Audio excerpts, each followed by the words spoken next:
بسم اللہ الرحمن الرحیم۔ السلام علیکم ناظرین۔ تحصیل چیئرمین ہری پور کی نشست پر الیکشن میں حصہ لینے والے نوجوان سیاستدان سمیع اللہ خان نے خلا بٹ میں ایک پریس کانفرنس کا انعقاد کیا۔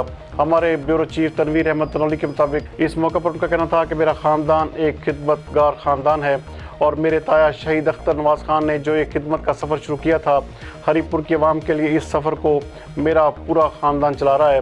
ہماری کوشش ہے کہ زیادہ سے زیادہ عوام کی خدمت کر سکیں۔ انہوں نے کہا کہ میرے چچا اور میرے بھائی نے بھی ریکارڈ ترقیاتی کام کروائے ہیں۔ اس موقع پر ان کا مزید کہنا تھا کہ کبھی بھی آپ کی عزت میں کمی نہیں ہونے دوں گا، کبھی بھی آپ کو کسی مقام پہ تنہا نہیں چھوڑوں گا۔ ہمیشہ اپنے ووٹرز کا، اپنے سپورٹرز کا، اپنے بزرگوں کا، اپنے بھائیوں کا ہر لحاظ سے خیال بھی کروں گا اور ہر لحاظ سے ان کا تحفظ بھی کروں گا۔